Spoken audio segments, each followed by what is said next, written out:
사도 바울은 에베소 성도들에게 5장을 시작하면서 그들의 정체성을 굉장히 새롭게 또 강하게 일깨워 주기 시작합니다. 1절에서도 뭐라고 말하냐면 너희가 하나님이 사랑하시는 자녀이다. 8절에서도 너희가 빛의 자녀이다. 즉 그들의 신분과 정체성에 대해서 이야기해 주기 시작해요. 그런데 사실 에베소 성도들의 삶은 정반대거든요. 에베소 성도들의 삶은 굉장히 어두운 삶을 살았습니다. 에베소라고 하는 도시는 로마에서 네 번째로 큰 도시였고, 아뎀이라는 엄청난 큰 우상이 존재했고, 무역으로 인해서 굉장히 막대한 부를 가지고 있었습니다. 그에 따라서 굉장히 쾌락도 주술도 난무했던 곳이 에베소였습니다. 흑암이 짙게 깔려 있는 도시, 그리고 그 안에서 이제 막 복음을 믿고 이제 막 어떻게 보면 죄의 감옥에서 건짐을 받았던 그 성도들을 향해서 오늘 바울은 이 귀한 정체성을 선포하는 거예요. 이 놀라운 선언이 죄와 어둠에 가려져 있었던 그 에베소 성도들에게 하나님의 굉장히 큰 위로와 소망이 되었을 것입니다. 그것은 에베소와 같이 흑암 속에 있는 이 땅과 이 땅에 있는 성도들에게도 동일하게 마찬가지입니다. 성경은 지금 저와 여러분을 향해서 너는 하나님이 사랑하시는 자녀이다, 그리고 너는 빛의 자녀다라고 분명히 이야기하고 있습니다. 여러분, 이 사실을 믿으십니까? 이것이 우리의 정체성이고 우리의 신분인 줄 믿습니다. 사도 바울은 그들을 향해서 이런 단순한 위로에 그치는 것이 아니라 그가 이런 정체성을 언급한 것은 그들의 변화된 그 정체성과 신분 때문에 이제 어떻게 돼야 돼요? 너희에게 주어진 새로운 신분으로 말미암아 그에 합당한 새로운 삶을, 변화된 삶을 살아가야 된다라고 이야기하기 위함이에요. 그러면서 빛의 자녀로서 살아야 되는 중요한 방법을 제시하는데 그 중에 한 가지가 오늘 18절입니다. 술 취하지 말라, 이는 방탕한 것이니 오직 성령으로 충만함을 받으라. 너희가 빛의 자녀이면 마땅히 어떻게 살아야 돼요? 성령으로 충만하게 살아야 된다는 거죠. 여러분, 우리가 교회 다니면서 신앙생활하면서 성령 충만해야 된다는 것들을 얼마나 많이 듣고 얼마나 많이 익숙한가요? 근데 종종 이러한 성령 충만이 사실 굉장히 일부 사람들에게, 어떤 일부 성도들에게 특권과 경험으로 오해할 때가 있습니다. 특별한 부르심을 받은 사역자들이나 특별한 어떤 선교사님들이나 특별한 사건과 경험으로 받아들여질 수가 있다는 거죠. 오늘 본문만 생각해봐도 사실 성령이라는 단어가 내 삶에 잘 밀착되어지지 않은 상태에서 사도 바울은 오히려 또 뭐라고 해요? 성령으로 충만하다, 충만해라. 굉장히 충만함이라는 부담되는 형용사까지 이야기하고 있어요. 그러니까 오늘 본문이 사실 우리에게 멀게 느껴질 수도 있는 부분이에요. 그런데 여러분, 사도 바울은 오늘 이 중요한 선언을 누구에게 하고 있어요? 에베소 교회의 모든 성도들에게 하고 있는 거예요. 하나님의 자녀가 되었고 빛의 자녀가 된 모든 하나님의 백성들에게 이 동일한 선언을 하고 있어요. 즉 성령은 모든 그리스도인들에게 주시는 하나님의 보편적인 축복이라는 거예요. 지극히 당연하고 일반적인 현상이고 누구도 제외되거나 소외되지 않는, 저와 여러분 모든 성도들이 가지고 있는 공통 분모가 뭐예요? 성령이에요. 사도행전 2장 17절 그 다음에 38절과 39절에 보게 되면 이렇게 말씀합니다. 하나님이 말씀하시기를 말세에 내가 내 영을 모든 육체에 부어주리니 너희의 자녀들은 예언할 것이요 너희의 젊은이들은 환상을 보고 너희의 늙은이들은 꿈을 꾸리라. 베드로가 이르되 너희가 회개하여 각각 예수 그리스도의 이름으로 침례를 받고 죄사함을 받으라. 그리하며 성령의 선물을 받으리니 이 약속은 너희와 너희 자녀와 모든 먼데 사람 곧 주 우리 하나님이 얼마든지 부르시는 자들에게 하신 것이라 하고. 사도행전 2장 17절을 보면 사도 베드로가 성령을 체험하고 난 후에 그 현상을 굉장히 의아해하고 의심하는 사람들에게 이야기하는 거예요. 이것은 무엇이냐? 이미 요엘 선지자가 예언했던 것이다. 하나님께서 모든 육체에게 성령을 부어주시겠다라고 약속했던 그것이 지금 너희에게 임한 거라는 거예요. 모든 육체라는 것은 무엇입니까? 성령 받기에 합당한 내적인 준비가 되어 있는 사람들, 예수 그리스도를 구주로 영접한 그 내적인 준비가 되어 있는 모든 사람들에게 하나님이 약속하신 그 성령을 부어주신다라는 거죠. 남녀노소를 초월하고 신분과 계급을 초월하고 또 심지어 이방인들까지도 경험하게 될 거라 말씀하세요. 그것은 시대를 넘어서 민족을 넘어서 성령의 임재와 역사는 지극히 보편적인 일입니다. 한 걸음 나아가서 이런 성령을 경험하는 일은 너무나 쉬운 일이에요. 여러분, 성령 체험 받는 거 어려울까요? 아니요, 쉬워요. 왜 그렇습니까? 그 이유가 뭐예요?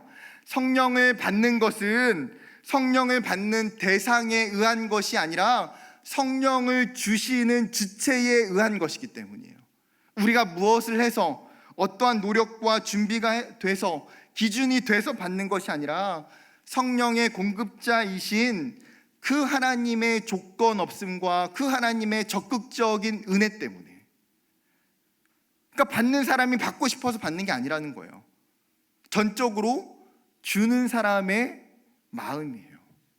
그 하나님께서 우리에게 주시기로 작정하셨고 주셨기 때문에 우리가 받은 거예요. 여러분, 우리 중에 그 누구도 대가를 지불하거나 어떠한 헌신과 노력을 기울여서 성령을 받은 사람은 아무도 없어요. 말 그대로 성령은 뭐예요? 무료이고 공짜이고 하나님의 값없는 선물이죠. 그렇다면 우리는 어떻게 해야 됩니까? 성령과 관련된 이 약속이 성도에게 지금 나에게 얼마나 중요한 것인지를 알아야 된다라는 거예요. 요한복음 20장에 보게 되면 예수님께서 부활하신 그날 저녁에 제자들이 두려워하는 곳에 찾아오세요. 제자들이 두려워하면서 모든 문과 창을 꽁꽁 잠그고 있습니다. 그런데 그곳에 한 분이 찾아오세요. 부활하신 예수님이. 그 예수님이 다시 만난 제자들에게 무엇을 말씀하십니까? 거기서 바로 성령을 받으라고 이야기하세요. 너희가 성령을 받으라.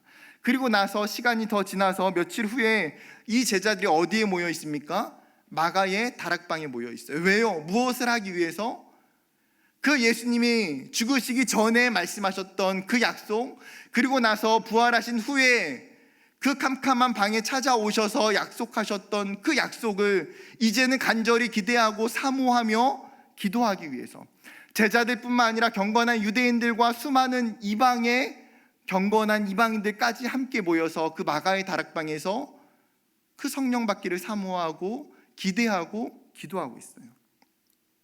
그들은 성령을 받기 전에 그 어떤 사역도 어떤 전도도 선교도 하지 않아요.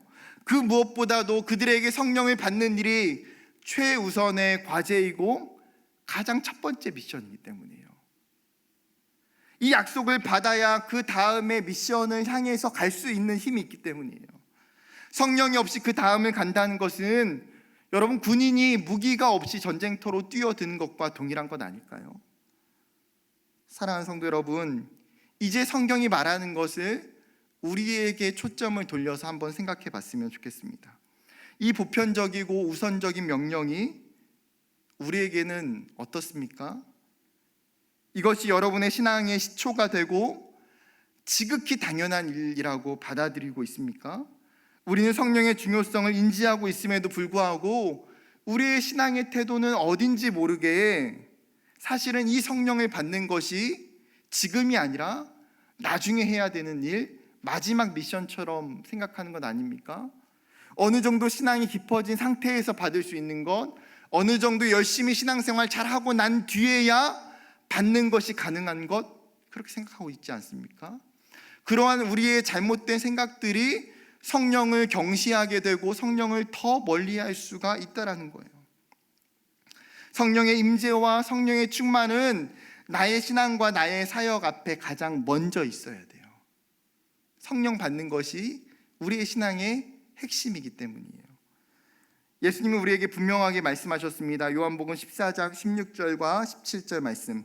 내가 아버지께 구하겠으니 그가 또 다른 보혜사를 너에게 주사 영원토록 너희와 함께 있게 하리니 그는 진리의 영이라 세상은 능히 그를 받지 못하나니 이는 그를 보지도 못하고 알지도 못함이라. 그러나 너희는 그를 아나니 그는 너희와 함께 거하심이요 또 너희 속에 거하시겠습니다. 지금 예수님께서 제자들에게 약속하시는 장면이거든요. 무엇을 말씀하십니까? 내가 반드시 아버지께 구하겠다는 거예요. 내가 언젠가 너희를 떠나서 하늘로 올라갈 때에 내가 떠남으로 끝나는 것이 아니라 하나님께서 너희에게 성령을 보내주시겠다. 그 성령의 다른 이름 보에사를 보내주시겠다라고 이야기하세요. 보에사라는 헬라어는 파라클레토스라는 단어입니다. 접두어 파라라는 단어, 옆에서, 곁에서라는 단어와 동사 칼레오, 부르다라는 단어의 합성어예요. 즉 우리의 곁에서, 우리의 옆에서 있도록 부르심을 받은 자. 하나님이신 예수님께서 창조의 세상에 들어오셨어요. 사람들과 함께 하셨어요. 구속사역을 이루어 가셨어요. 그리고 나서 그분이 떠나실 때에 보혜사를 주시겠다는 거예요. 이 보혜사의 특징이 무엇입니까? 영원한 동행이에요. 내가 너희와 항상 함께 있겠다. 그리고 이 약속이 저와 여러분에게 있는 줄 믿습니다. 여러분, 이것이 세상에 있는 믿지 않는 사람들과 우리를 구분하는 분명한 차이이고 다름이에요. 예수 믿지 않는 사람들 중에 성령 받은 사람 있습니까? 세상에 있는 사람들 중에 성령에 내주하시는 사람 있습니까? 제가 40년 동안 살면서 그런 사람을 본 적이 없어요. 우리 권사님들 그런 분들 보신 적 있습니까? 예수 안 믿는데 막 성령이 충만해. 예수를 모르는데 성령이 그 안에 있어. 그런 분 있으면 좀 알려주셨으면 좋겠어요. 만나고 싶어요. 그럼 불가능해요. 그러나 우리는 어때요? 그들에게 없는 성령이 우리에게 있다는 거예요. 그 성령이 우리의 삶에 지금도 동행하고 있다고 말씀하고 계세요. 바울이 로마서를 통해서 성도들에게 이 진리를 명확하게 설명해 주고 있는데, 로마서 8장 9절과 14절과 16절입니다. 만일 너희 속에 하나님의 영이 거하시면 너희가 육신에 있지 아니하고 영에 있나니, 누구든지 그리스도의 영이 없으면 그리스도의 사람이 아니라 무릇 하나님의 영으로 인도함을 받은 사람은 곧 하나님의 아들이라. 성령이 친히 우리의 영과 더불어 우리가 하나님의 자녀인 것을 증언하시나니. 우리 안에 하나님의 영이 거하신다는 거죠. 사도 바울은 뭐라고 말합니까? 지금 그 성령의 존재 여부가 너희가 하나님의 백성이고 하나님의 자녀인 것을 가르는 것이다. 성령이 하나님의 자녀인 것을 친히 증명하고 증언한다는 거예요. 다른 것이 여러분 우리를 그리스도인이라고 말하지 않아요. 우리가 교회에 열심히 다니는 것, 예배를 드리는 것, 우리가 교회에서 어떤 봉사와 섬김을 하는 것, 우리가 10년, 20년 교회에 출석하는 것이 우리를 그리스도인이라고 이야기하지 않아요. 사도 바울이 뭐라고 이야기합니까? 너희가 그리스도인이라고 할 수 있는 분명한 증명과 증거는 다른 것에 있는 것이 아니라 성령의 유무에 있다라고 이야기하는 거예요. 오직 성령만이, 우리에게 찾아오신 그 성령이 우리를 하나님의 자녀라고 이야기한다라는 것이죠. 문제는 무엇이에요? 우리가 이 사실을 어느 정도 알고 있음에도 불구하고 그것이 얼마나 중요한지를 살아가면서 놓칠 때가 많아요. 우리의 삶에는 현재의 가장 중요한 것들이 있어요. 우리의 삶에 각자마다의 우선순위가 있어요. 어떤 사람에게는 직장에 취업하는 게 우선순위일 수도 있고, 어떤 사람에게는 건강을 회복하는 게 가장 중요할 수도 있고, 어떤 사람에게는 자녀를 잘 양육하는 것이 우선순위일 수도 있고, 누군가에게는 돈을 버는 것, 누군가에게는 공부하는 것이 중요할 수도 있어요. 그렇다면 여러분, 성령을 경험하고 성령에 충만한 것은 우리에게 몇 번째 순위입니까? 여러분, 이것이 우리의 우선순위에서 얼마나 중요한 건가요? 그것이 여러분의 삶의 우선순위에 있어서 때로는 신앙적인 우선순위에 몇 번째인지를 다시 생각해 봐야 돼요. 우리의 자녀들이 성령 하나님을 만나고 경험하는 것이 우리가 부모로서 바라고 소원하는 우선순위 중에 몇 번째에 있습니까? 예수님이 부활하신 후에 그 제자들에게 찾아가셔서 이야기하실 때에 뭐예요? 너희가 성령을 받는 것이 1순위라는 거예요. 그게 우리의 삶의 선택사항이 아니라, 옵션이 아니라 필수사항이고, 그거 없으면 어쩌면 너희가 망하는 거다라고 이야기하는 것 아닙니까? 예를 들어서 자동차를 샀어요. 1억이 넘는 페라리 노란색 정말 이쁜 자동차를 샀다고 가정해 봅시다. 엑셀을 밟으면 시속이 금세 160, 180 나오는 정말 어마무시한 차예요. 그런데 자동차 문을 열고 시동을 켜고 자동차를 운전하려고 했는데 시동이 안 걸리는 거예요. 혹시나 해서 자동차 앞에 본네트를 열어보니까 뭐가 없어요? 엔진이 없는 거예요. 당연히 엔진이 없으니까 아무리 비싸고 아무리 좋고 다른 기능이 아무리 좋다고 하더라도 자동차가 움직여지지 않아요. 갈 수가 없어요. 그리스도인이라고 하는 자동차가 여러분 세상이라는 그 길을 달리기 위해서는 무엇을 장착해야 돼요? 성령을 장착해야 돼요. 그게 1순위예요.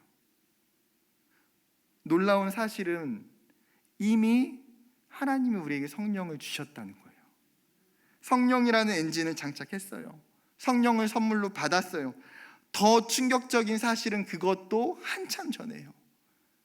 내가 예전에 주님이 나를 교회로 부르시고 예수 믿게 하셔서 내가 구주를 영접했을 그때에, 내가 예전에 주의 자녀 되었을 그때에. 그렇다면 한 가지 생각해 봐야 되는 게 있어요. 성령을 받고 나서 여러분은 하나님이 주신 이 엄청난 선물을 잘 사용하고 있습니까?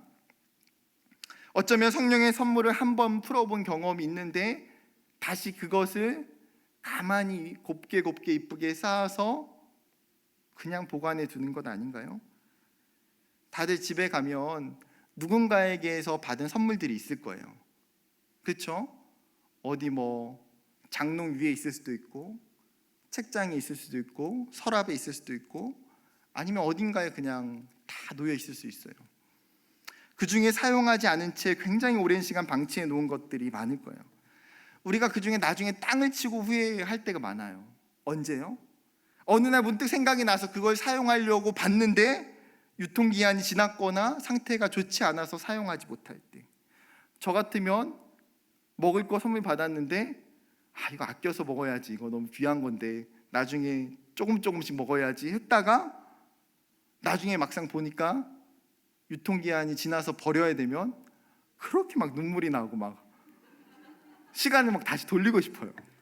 그때 그냥 받자마자 그날 다 먹어버릴 걸. 다들 그런 비슷한 경험이 있으시잖아요. 사랑하는 여러분, 귀하고 좋은 거는요 쓸 줄 알아야 돼요. 그것이 내 인생에, 내 신앙에 가장 중요한 것이라면 더더욱 그냥 방치하거나 가만히 두어서 안 돼요. 여러분, 성령이 쓴다고 해서 달아집니까? 사라지나요? 그렇지 않잖아요.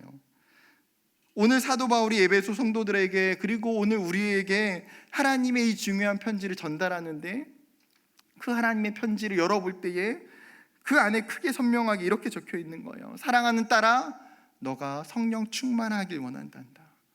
사랑하는 아들아, 내가 성령 충만하길 원한단다. 이거죠, 이거. 다시 오늘 본문을 돌아와서 생각해 보면, 말씀을 자세히 살펴보면 바울은 성령을 술 취함과 대조해서 이야기해요. 술 취하지 말라, 이는 방탕한 것이니 오직 성령으로 충만함을 받으라. 존 스토트 목사님이 이 부분을 설명하면서 이렇게 말씀하세요.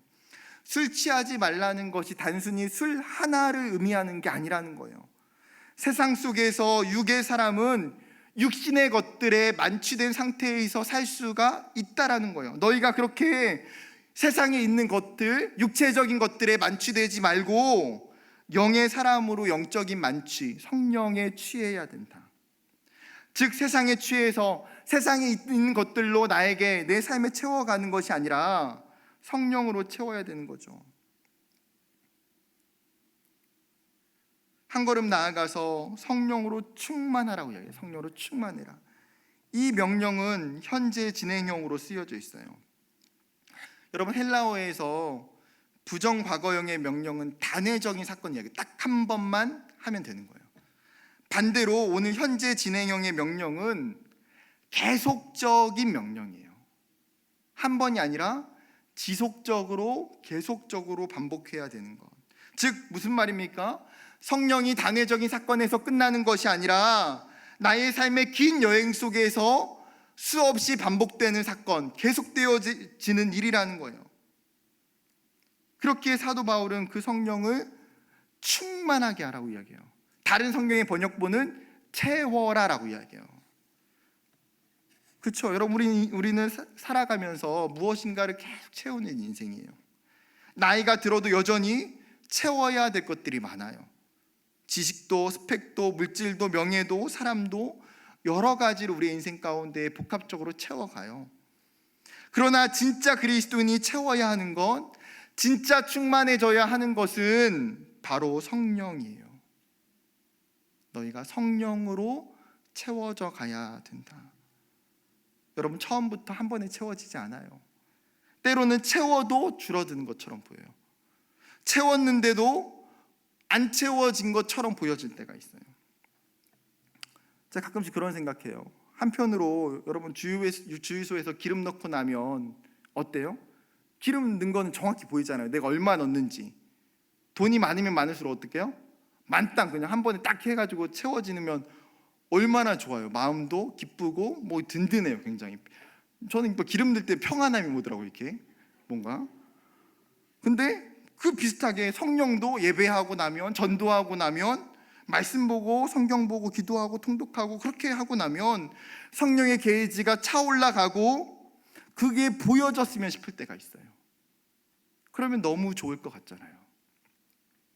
그런데 성령으로 채워지는 것은 가시적으로 보여지는 것이 아니라는 거예요. 그것은 어떤 도표로도 용량으로도 표시할 수도 나타낼 수도 없는 영적 신비예요. 왜요? 성령으로 채우는 것은 한계가 없어요. 무제한의 용량과 또 같아요. 왜요? 그분이 성령 하나님이시기 때문이에요. 사도 바울은 우리에게 그 성령 하나님으로 계속해서 조금씩 너희가 채워가라고 이야기해요. 사역자인 저에게도 간절한 소망은, 간절한 기도 제목이 있다면 성령 충만한 사역자 되는 거예요. 저뿐만 아니라 함께 사역하는 모든 사역자들이, 우리 교회 권사님들이, 집사님들이 동일한 기도 제목이지 않을까 싶어요. 또한 우리 교회 안에 정말 성령으로 충만한 사람들이 많았으면 좋겠어요. 하나님은 성령 충만한 사람들을 사용하세요. 예루살렘에 7 집사를 뽑을 때에도 기준이 뭐예요? 성령 충만한 사람 뽑았다고 이야기해요. 안디교회를 사역하는 바나바를 설명하면서도 성경은 성령과 믿음에 충만한 자라고 이야기해요. 하나님이 세우시는 교회에서 하나님의 일을 감당할 때에는 어떤 사람을 세워요? 하나님이 성령으로 충만한 사람을 세워요. 왜요? 그 하나님의 일이 사람의 힘과 노력과 지혜로 감당하는 것이 아니기 때문이에요. 성령의 충만함으로 섬길 때에, 성령의 충만함으로 사랑할 때에 하나님의 역사가 나타나요. 성령의 충만하면 문제도 없고요, 어려울 것도 없어요. 성령의 충만하면 시험과 고난이 와도 능히 이길 수 있어요.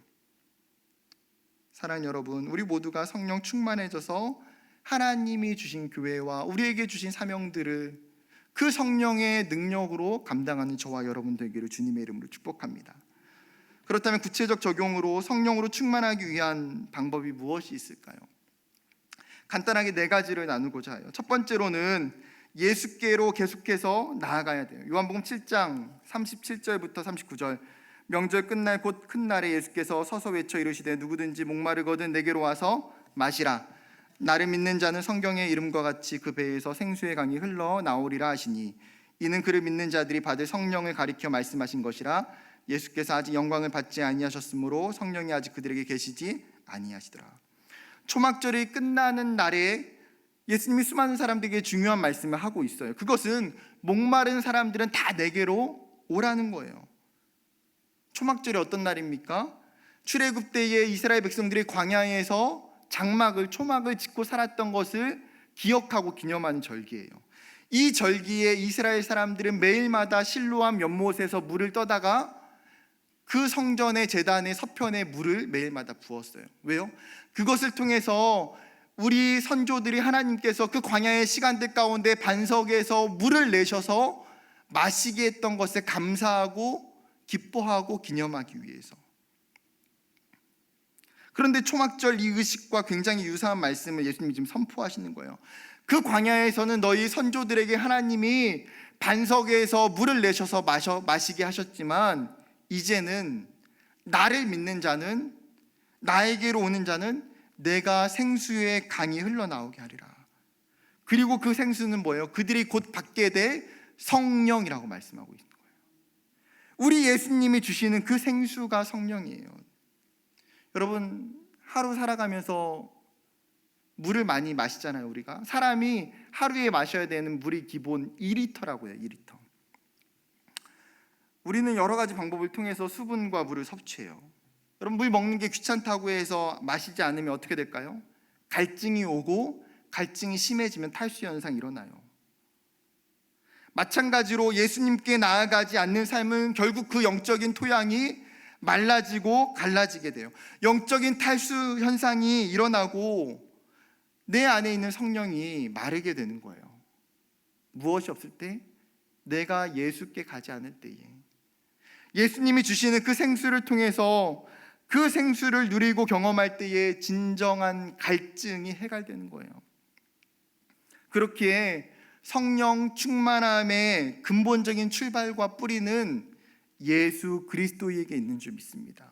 그분을 알아가고, 그분을 만나고, 그 예수를 내 구주로 영접하고, 날마다 그 예수 그리스도의 십자가의 구속 사역과 그 사랑을 기억하고 감사할 때에, 그 예수님께 온전히 내 삶을 의탁하게 될 때에 자연적으로 그 삶에 예수님이 주시는 생수의 강이, 그 성령이 흘러 들어오는 줄 믿습니다. 두 번째는 성령의 충만함을 구하고 사모해야 한다는 거예요. 누가복음 11장 9절부터 13절까지 말씀을 보면, 내가 또 너에게 이르노니 구하라 그리하면 너에게 주실 것이요, 찾으라 그러면 찾아낼 것이요, 문을 두드리라 그러면 너에게 열릴 것이니, 구하는 이마다 받을 것이요, 찾는 이는 찾아낼 것이요, 두드리는 이에게는 열릴 것이니라. 너희 중에 아버지 된 자로서 누가 아들이 생선을 달라 하는데 생선 대신에 뱀을 주며 알을 달라 하는데 정갈을 주겠느냐? 너희가 악할지라도 좋은 것을 자식에게 줄 줄 알거든. 하물며 너희 하늘 아버지께서 구하는 자에게 성령을 주시지 않겠느냐 하시니라. 신학적으로 본다면 성령은 하나님이 전적으로 주시는 주권이고 하나님의 사역이에요. 그러나 하나님께서 누가복음 11장을 통해서 이 말씀을 주신 의도와 이유가 있어요. 하나님을 신뢰하고 하나님께 구하는 것을 통해서 하나님이 주시는 은혜가 있다는 거예요. 하나님은 우리가 간구하지 않아도 우리의 삶을 성령 충만하게 하실 수 있어요. 그러나 그분은 우리가 구할 때에 하나님이 준비해 놓으셨던 그것을 기쁨으로 주기를 원하시는 거예요. 하나님은 그 주권적인 은혜 안에서 우리가 어떻게 태도를 갖고, 어떻게 신앙생활하고, 어떻게 하나님의 앞에 나아오기를 원하시는지 말씀하고 계세요. 그렇기 때문에 분명히 뭐라고 말씀하십니까? 너희가 구하라, 찾으라, 두드리라. 그러면 선하신 하나님 아버지께서 그것들을 허락해 주신다는 거예요. 그리고 너희가 구하고 찾아야 될 가장 중요한 게 뭐예요? 13절에 성령이라고 말씀하세요. 다른 거 구하고, 다른 거 찾고, 다른 거 두드리는 것이 아니라 가장 먼저 구하고 찾고 두드리는 것, 그게 성령이라는 거죠. 며칠 전에 5월 5일 어린이날이었는데, 아이들이 이제 어린이날 되기 전부터 저에게 이제 각자 원하는 것을 이제 요청하기 시작했어요.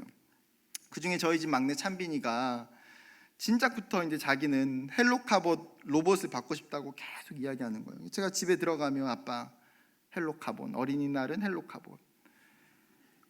여러분, 아이들 로봇 하나가 결코 싸지가 않아요.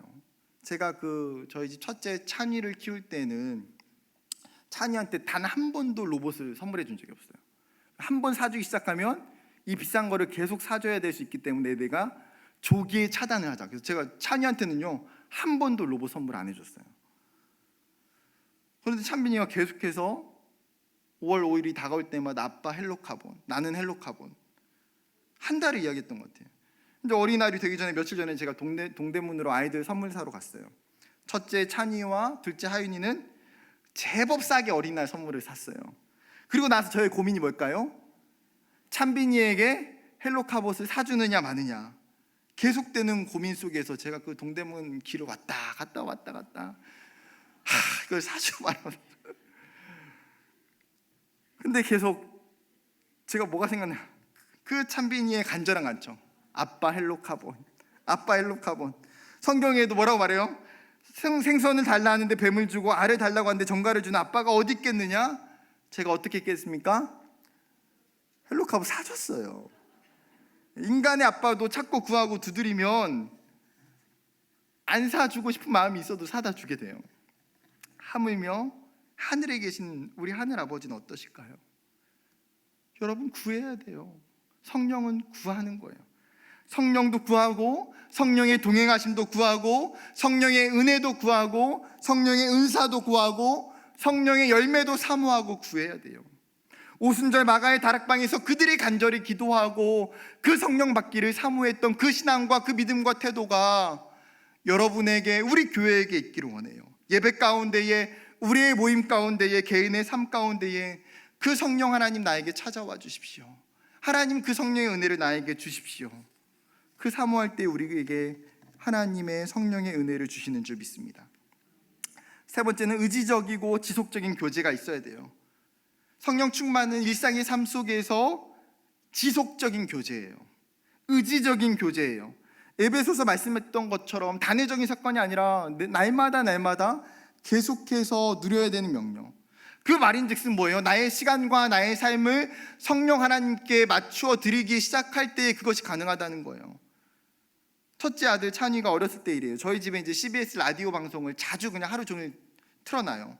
함께 사시는 어머님이 그 라디오에서 설교 듣고 찬양 듣는 거를 굉장히 좋아하세요. 자기 전에도 항상 틀어놓고. 그런데 어느 날부턴가 찬이가 이 할머니의 휴대용 라디오를 호시탐탐 노리기 시작했어요. 그리고 나서 할머니가 없거나 이렇게 뭐 다른 일 하면 금세 그거 가져다가 계속 또 라디오를 막 만지는 거예요. 라디오 주파수를 막 돌리면 어떻게 됩니까? 그 뒤부터는 계속 찌지직 한참을 듣고 있어야 돼요. 한참을.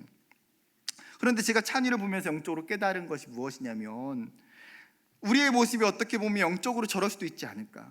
내 안에 성령의 라디오가 있는데 그 주파수를 분명하게 맞추고 그것을 듣는 연습을 해야 되는데, 내가 그 성령의 음성, 성령의 마음이 내가 잘 맞춰지지 않고 살 수 있긴 않은가. 오히려 세상의 소리와 세상의 음성에 다른 주파수를 맞추고 살아갈 때가 우리가 얼마나 많이 있는지 몰라요. 사랑하는 여러분, 우리의 주파수를 성령께 의도적으로 맞춰야 돼요. 매일의 기도의 시간과 말씀의 시간과 주중에 우리에게 주셨던 그 예배의 시간들을 통해서, 개인의 경건의 시간들을 통해서 그분께 나의 생각과 마음의 주파수를 맞출 때에 우리 안에 내주하시는 그 성령이 말씀하시고, 때로는 생각나게 하시고, 때로는 마음을 주시고, 때로는 감동을 주시고 깨닫게 하시는 줄 믿어요. 그 시간을 들여 성령과 교제하고 연습하는 저와 여러분 되길 원해요. 마지막 네 번째는 거룩함을 추구해야 돼요. 물고기 중에서 쉬리나 열무거나 산천어, 가재 같은 그러한 물고기들은 BOD 1ppm, 즉 1급수에서만 살아요. 물이 오염되어 있는 곳에는 살지 못해요.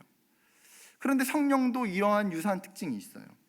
고린도전서 6장 19절과 야고보서 4장 8절을 보게 되면, 너희 몸은 너희가 하나님께로부터 받은 바 너희 가운데에 계신 성령의 전인 줄을 알지 못하느냐. 너희는 너희 자신의 것이 아니라, 야고보서 말씀, 하나님을 가까이 하라. 그리하면 너희를 가까이 하시리라. 죄인들아 손을 깨끗이 하라. 두 마음을 품은 자들아 마음을 성결하게 하라. 바울이 지금 고린도전서에서 우리의 육체와 몸을 가리키면서 뭐라고 설명합니까?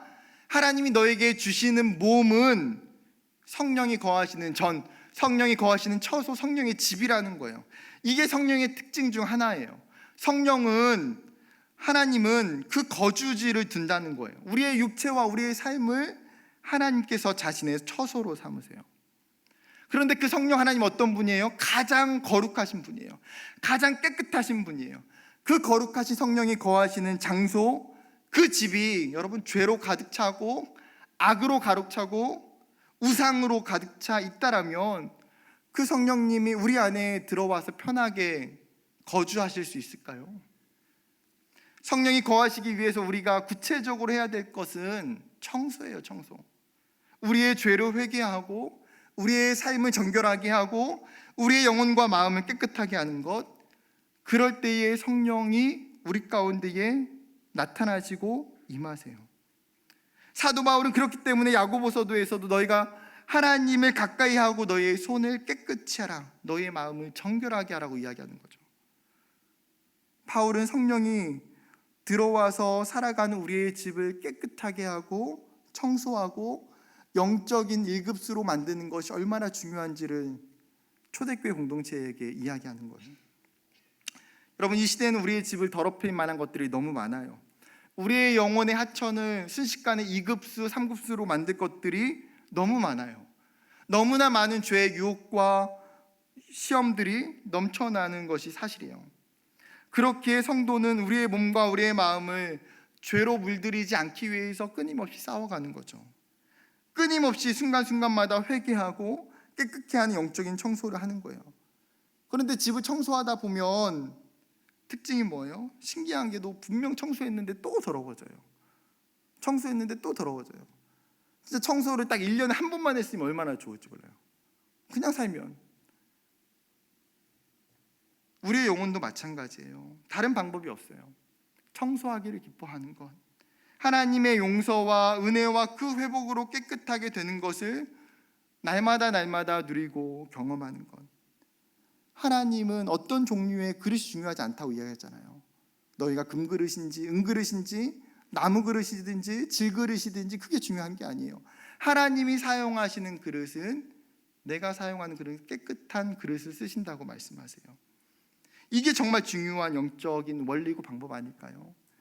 깨끗한 마음과 삶에 거룩한 성령이 채워져 가는 것을 경험할 수 있어요. 우리의 신앙이 거룩함을 추구하고 우리의 죄악들을 열심히 청소해 가는 저와 여러분 되기를 원합니다.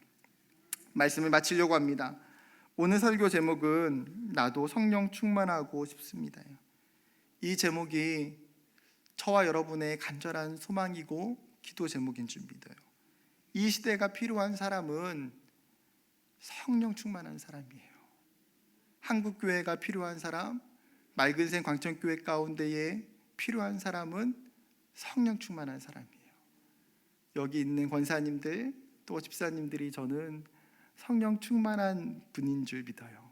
하나님이 주신 그 성령이 우리의 영혼을 살리고 우리의 삶을 하나님이 기뻐하시는 길로 인도하시기를 주님의 이름으로 축복합니다.